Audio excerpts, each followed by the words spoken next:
En el año 1628, la Compañía Neerlandesa de las Indias Orientales, la entidad comercial más poderosa del mundo en ese momento, preparaba una nueva expedición hacia las lejanas y lucrativas tierras de Java.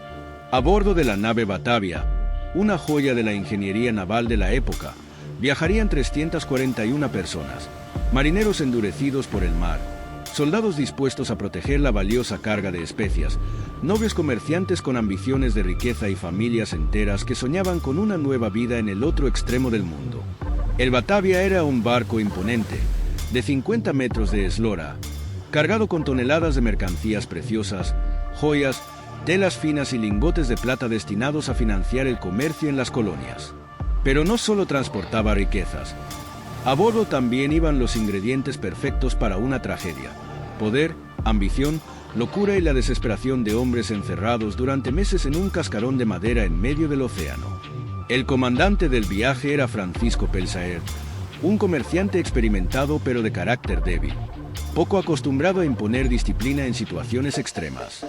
Bajo su mando estaba Ariane Jacobs, un capitán con un historial de insubordinación, resentido con la compañía y con un temperamento explosivo. Pero la figura más siniestra del Batavia era Hieronymus Cornelis, un ex boticario que había escapado de su país tras ser acusado de herejía y que, en secreto, albergaba ambiciones mucho más oscuras que simplemente llegar a Java.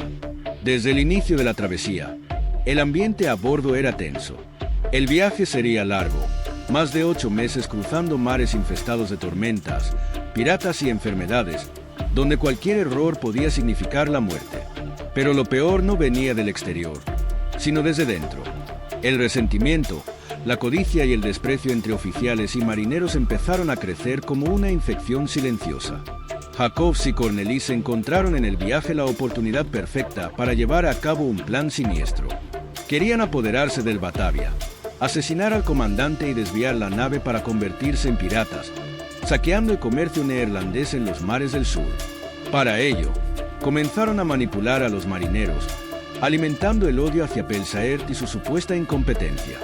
Las pequeñas disputas entre la tripulación se convirtieron en conflictos abiertos, las órdenes eran desobedecidas y la disciplina se desmoronaba poco a poco. Mientras tanto, en la cubierta superior, los pasajeros ignoraban que estaban en un barco condenado. Para ellos, el viaje era incómodo pero seguro, con días monótonos viendo el horizonte infinito y noches de cuentos sobre las riquezas que les esperaban en Java. No sabían que bajo sus pies se estaba gestando una traición que sellaría su destino. El momento perfecto para el motín nunca llegó. En el ocaso de una noche sin luna, mientras la tripulación luchaba contra el agotamiento, la nave avanzó hacia un destino fatal.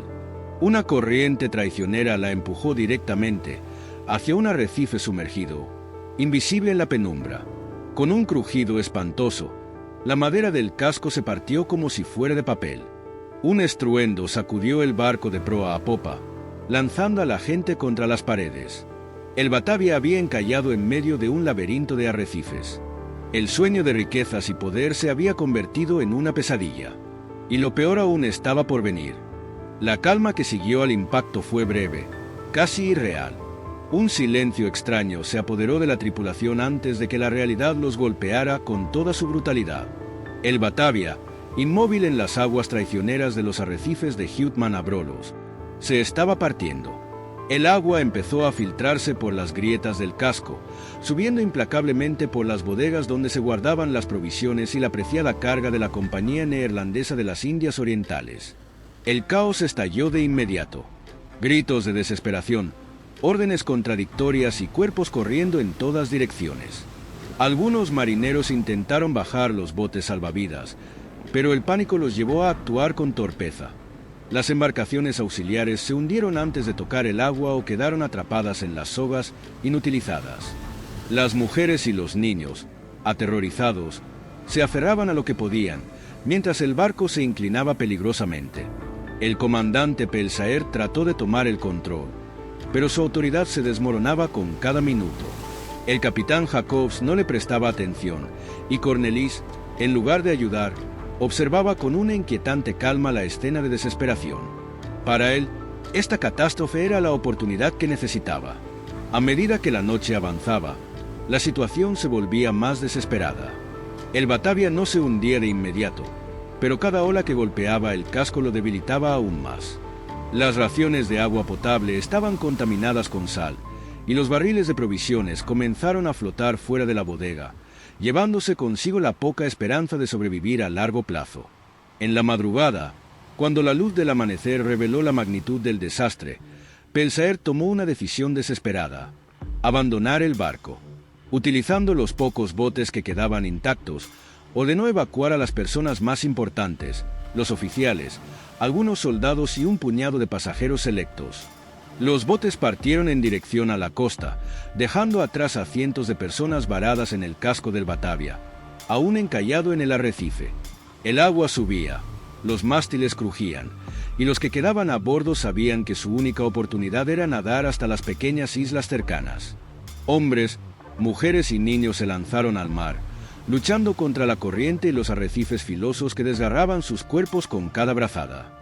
Algunos no lo lograron y fueron arrastrados por el océano, pero la mayoría llegó, exhausta y herida, a los islotes áridos de Houtman-Abrolhos.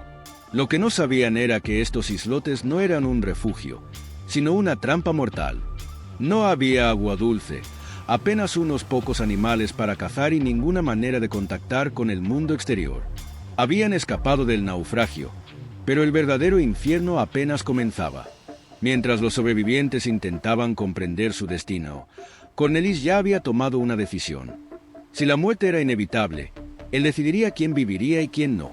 En ese instante, los arrecifes del Océano Índico dejaron de ser un naufragio y se convirtieron en el escenario de una de las masacres más atroces en la historia marítima. Los islotes de Houtman-Abrolhos eran un páramo desolador, unas manchas de arena y roca en medio del océano, sin agua dulce, sin vegetación abundante, sin sombra alguna para escapar del abrasador sol del Índico. Para los más de 250 sobrevivientes que lograron llegar a tierra firme, la euforia de haber escapado del naufragio se desvaneció rápidamente al comprender la realidad de su situación. No tenían provisiones, no tenían herramientas y, lo más aterrador, no tenían esperanza. El comandante Pelsaert, que había huido en los botes con algunos oficiales, no regresaba. Nadie sabía si siquiera habría llegado a algún puerto, ni si enviaría ayuda. Días enteros pasaron sin señales de rescate, y el hambre comenzó a hacer estragos. El agua era racionada en cantidades mínimas, pero pronto las reservas se agotaron.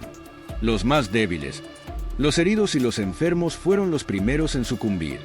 Los cadáveres empezaron a apilarse en la arena, y la desesperación creció entre los que aún resistían. En medio de este panorama sombrío, Hieronymus Cornelis vio su oportunidad. Con Pelsaert fuera de escena, el liderazgo natural del grupo estaba vacío, y él estaba dispuesto a ocuparlo, no como un salvador, sino como un dictador despiadado. Con un carisma perturbador, se ganó la confianza de los marineros más violentos, hombres resentidos, endurecidos por la vida en el mar, que no dudaban en matar si era necesario. Su plan era claro desde el principio: eliminar a los inútiles para racionar los pocos recursos que quedaban. Los enfermos, los ancianos y los niños fueron los primeros en desaparecer. Al principio, los asesinatos eran discretos, desapariciones nocturnas, cuerpos arrastrados mar adentro para que la corriente se los llevara. Pero con cada muerte, Cornelis se volvía más audaz, más cruel. El grupo de fanáticos que lo seguía, sediento de poder y con el hambre devorándolos por dentro, se transformó en una secta de asesinos. Cazaban a los sobrevivientes como si fueran animales, los ejecutaban sin piedad y se apoderaban de sus pocas pertenencias. Las mujeres fueron esclavizadas, obligadas a servir a los hombres de Cornelis, mientras sus esposos e hijos eran masacrados. El terror se apoderó de las islas. Nadie estaba a salvo. Cada amanecer significaba que alguien más moriría antes del anochecer. Los asesinatos se convirtieron en un espectáculo de sadismo puro, donde las víctimas eran apuñaladas, estranguladas o ahogadas en aguas poco profundas mientras los verdugos reían y apostaban cuánto tardarían en morir. La locura se había apoderado por completo de la isla. Los pocos que se resistían a Cornelis fueron perseguidos como presas. Algunos intentaron esconderse entre las rocas o nadar hasta otras islas en un último intento por escapar. Un grupo de soldados, que había sido abandonado en un islote cercano, Descubrió con horror lo que estaba ocurriendo y decidió resistir. Mientras Cornelis consolidaba su reinado de sangre, los soldados sobrevivientes se convirtieron en la única esperanza de justicia. Sin armas, sin comida, sin más protección que su determinación, empezaron a preparar un contraataque. Lo que había comenzado como un naufragio se había transformado en una guerra entre asesinos y sobrevivientes. Y en medio del horror, el océano seguía implacable, como un espectador silencioso de la locura humana. El control de Cornelis sobre los náufragos se había convertido en un régimen del terror. Cada día traía consigo nuevas ejecuciones, nuevos cuerpos arrastrados por la marea y un ambiente más irrespirable de paranoia y sumisión. Ya no se trataba solo de sobrevivir al hambre y la sed, sino de no ser el siguiente en la interminable lista de víctimas. La muerte era el único destino seguro en aquella isla maldita. Pero incluso el más despiadado de los déspotas necesita un enemigo para justificar su crueldad. Cornelis, obsesionado con mantener su dominio absoluto, dirigió su atención hacia el grupo de soldados que había quedado varado en una isla cercana. Hasta ahora, los había ignorado, confiando en que morirían solos de inanición. Pero cuando sus hombres informaron que los soldados seguían vivos, organizándose y hasta construyendo armas improvisadas con restos del naufragio, el líder de los asesinos comprendió que tenía que eliminarlos antes de que representaran una amenaza. Confiado en su superioridad numérica y en el miedo que infundía en sus seguidores, Cornelis envió un grupo de hombres para acabar con ellos. Armados con cuchillos y garrotes, los asesinos desembarcaron en la isla de los soldados convencidos de que sería una masacre rápida. Pero esta vez, el terror cambió de bando. Los soldados, liderados por el sargento Wiebe Hayes, habían pasado semanas preparando su defensa. Aunque sin pólvora ni mosquetes, habían construido fortificaciones con piedras y lanzas rudimentarias. Sabían que no podían ganar en una batalla cuerpo a cuerpo, así que esperaron escondidos, observando los movimientos de los atacantes. Cuando los hombres de Cornelis llegaron, confiados en una victoria fácil, los soldados los sorprendieron con una emboscada brutal. Golpes certeros, cuchilladas en la oscuridad, cuerpos cayendo al suelo sin un grito. Los asesinos, acostumbrados a ser cazadores, se convirtieron en presas. Aquella derrota inesperada desató el pánico entre los seguidores de Cornelis. Por primera vez, sintieron miedo de verdad. Si un grupo de soldados hambrientos había podido resistir su ataque, ¿qué pasaría si regresaban con más fuerza? Las dudas empezaron a brotar entre los asesinos. Se preguntaban si su líder era realmente invencible o si el destino estaba a punto de volverse en su contra. Cornelis, al notar el cambio en sus hombres, decidió actuar antes de que su autoridad se desmoronara. Si sus seguidores comenzaban a dudar, lo perdería todo. Tomó una decisión desesperada: viajar él mismo a la isla de los soldados y negociar. Quería ganar tiempo, ver de cerca su campamento y, si era posible, infiltrarse para acabar con ellos desde dentro. Acompañado de unos pocos hombres, Cornelis desembarcó en la isla con una arrogancia escalofriante. No llevaba armas, solo palabras. Ofreció a los soldados un pacto: cesar la lucha, compartir los recursos y esperar juntos el rescate. Pero Hayes no era un ingenuo. Sabía quién era su enemigo y no tenía intención de caer en su juego. En un movimiento rápido, ordenó capturar a Cornelis y desarmarlo. Por primera vez desde que había tomado el control del grupo, el líder de los asesinos estaba indefenso, atrapado y sin el apoyo de sus fieles. El depredador se había convertido en la presa. Los soldados, con su prisionero en custodia, sabían que la guerra aún no había terminado. Los asesinos seguían en la isla principal, armados y peligrosos. Pero ahora tenían una ventaja: su líder ya no podía dar órdenes. Mientras tanto, en el horizonte, algo inesperado aparecía en el agua. Una vela blanca, un barco acercándose. El rescate estaba a punto de llegar, y con él, la justicia. Los días transcurrieron en una tensa calma en la isla de los soldados. Cornelis, atrapado, observaba impotente cómo el control de la situación se le escapaba de las manos. Sus seguidores, aún en la isla principal, esperaban órdenes que nunca llegarían. El terror que él había impuesto durante semanas comenzaba a desmoronarse. Pero aunque su líder estuviera prisionero, su legado de sangre seguía vivo. Entre los asesinos que aún quedaban libres, algunos empezaban a sentir miedo, preguntándose qué haría la tripulación de rescate cuando descubriera la masacre. Otros, fanáticos leales a Cornelis, se negaban a rendirse. Un grupo de los más brutales decidió actuar antes de que fuera demasiado tarde. Armados con los cuchillos y garrotes que aún conservaban, prepararon un último ataque desesperado contra la isla de los soldados.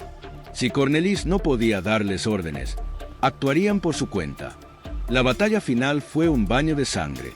Los soldados, ahora con la ventaja de conocer el terreno y con el espíritu fortalecido tras haber capturado a su enemigo, lucharon con la fiereza de hombres que ya habían visto demasiado horror.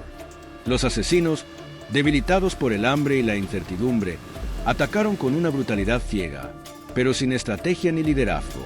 Cayeron uno tras otro, algunos apuñalados, otros ahogados en el agua salada mientras intentaban huir. En medio de la refriega, el sonido de un cañón rompió el caos. Una embarcación se acercaba a la isla. El rescate que todos esperaban, pero que significaría la condena definitiva de los asesinos. El barco era el mismo en el que Pelsaert había huido semanas antes, ahora regresando con refuerzos. Cuando los soldados vieron la nave aproximarse, supieron que la masacre de Cornelis y sus seguidores estaba llegando a su fin. Pero la historia no terminaba allí. Ahora había que decidir qué hacer con los culpables. Cuando Pelsaert desembarcó en la isla y vio lo que había ocurrido, quedó horrorizado. No era el mismo naufragio del que había huido semanas antes, sino el escenario de un genocidio. Cuerpos esparcidos en la arena, esqueletos blanqueados por el sol, mujeres traumatizadas, niños huérfanos. El infierno no había estado en el océano, sino en la tierra firme. Uno a uno, los asesinos fueron capturados. Cornelis, aún prisionero en la isla de los soldados, fue arrastrado ante el comandante, encadenado y derrotado.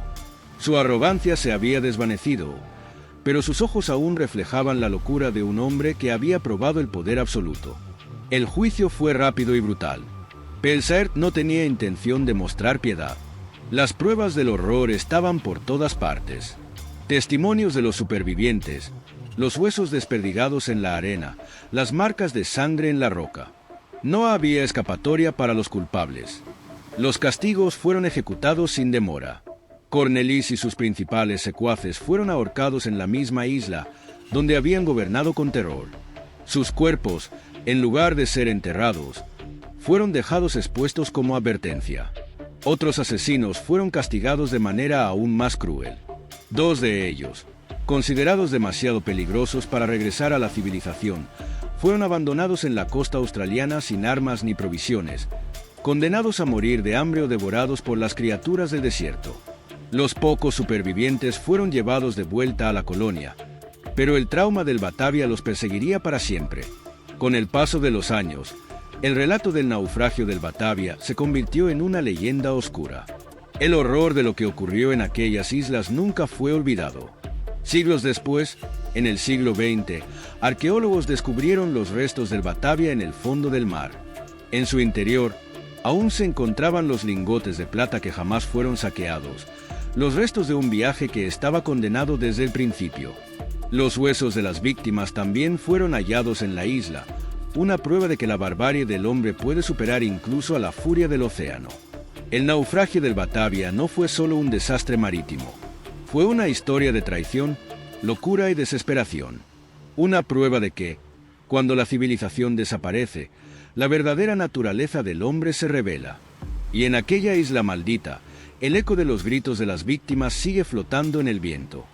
El fin del reinado de Cornelis no significó el fin del horror. Las cicatrices de su brutalidad quedaron marcadas en los sobrevivientes como una condena imposible de borrar. Pocos de los que regresaron a la civilización pudieron reintegrarse plenamente.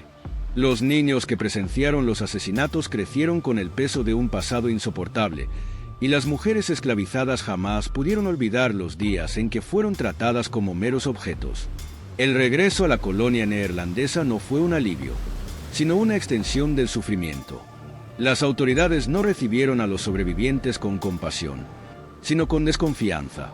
Querían saber más sobre el motín, sobre cómo un solo hombre había logrado desatar un infierno en tan poco tiempo.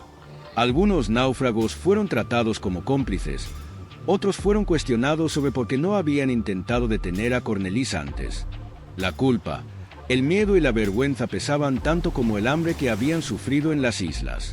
Pelsaert, por su parte, no salió ileso de la tragedia.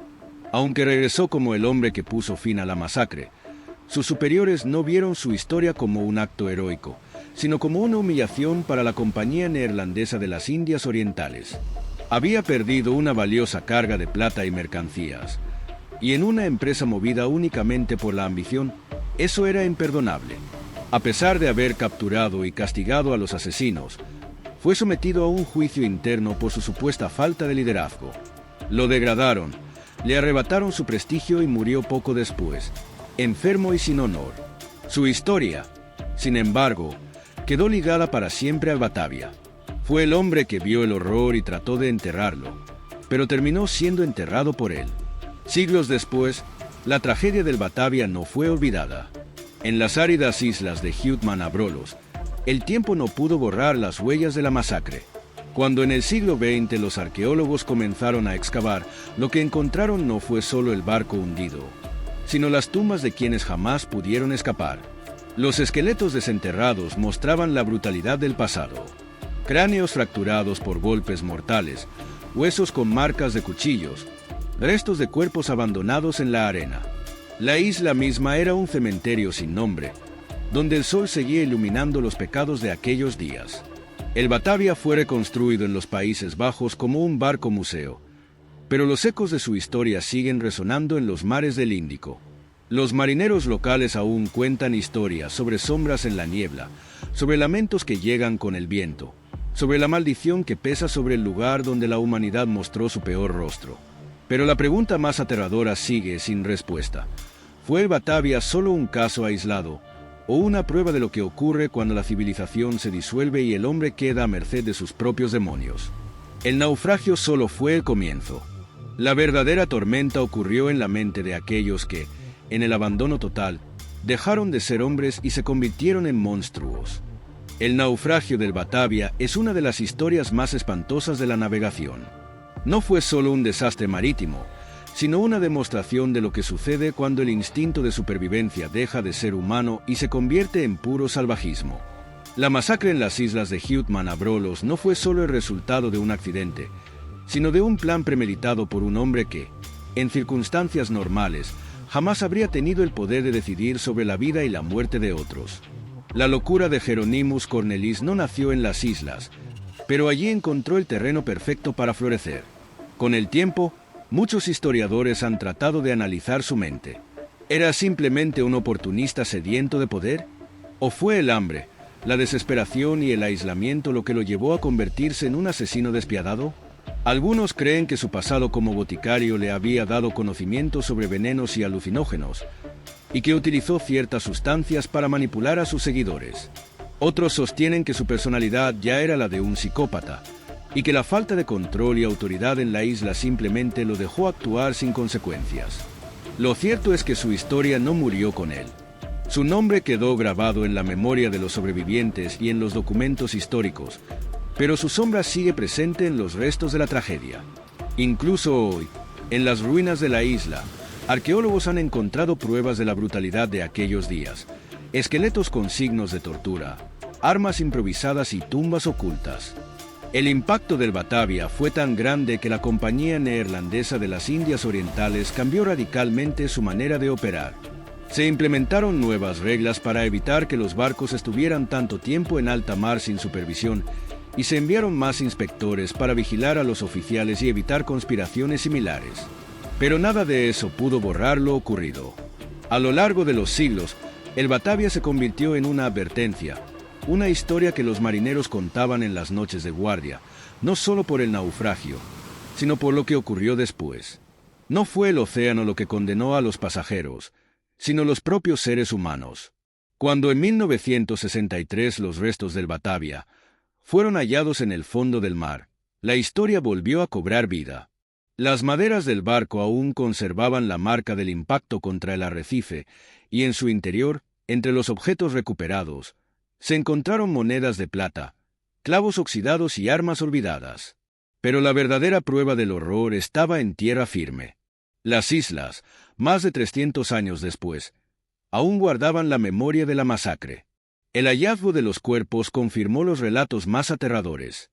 Las heridas en los huesos mostraban ejecuciones brutales, algunas víctimas fueron desmembradas, y otras fueron enterradas en fosas comunes sin nombre. Lo que había sido considerado por muchos como una exageración de los relatos históricos quedó probado con evidencia física. El horror fue real. A día de hoy, las islas de Huitman-Abrolo siguen deshabitadas, un lugar olvidado por el tiempo. Los pocos pescadores que se acercan hablan de un ambiente extraño, como si el aire mismo llevara consigo los gritos del pasado. Algunos aseguran que, en ciertas noches, cuando la niebla cubre las aguas, se pueden ver sombras moviéndose entre las rocas, como si los fantasmas de las víctimas siguieran vagando, buscando justicia. Los historiadores han tratado de reconstruir los eventos con precisión, pero hay cosas que nunca se sabrán con certeza. ¿Cuántas personas fueron realmente asesinadas? ¿Hubo más cómplices que nunca fueron castigados? ¿Algunos de los seguidores de Cornelis lograron escapar sin ser capturados? Las respuestas se hundieron con el Batavia, y quizás nunca saldrán a la luz. La historia de Batavia no es solo un relato del pasado, sino una advertencia sobre los extremos a los que puede llegar el ser humano cuando se enfrenta al caos absoluto. Cuando desaparecen las leyes, cuando no hay castigo por los actos cometidos, cuando la civilización se desvanece en la desesperación, lo que queda es el instinto más primitivo. El naufragio solo fue el principio. La verdadera tormenta no vino del mar, sino de la mente de los hombres. Y aunque el océano haya reclamado los restos de la embarcación, el horror sigue flotando en la memoria de la historia, como una pesadilla que nunca termina.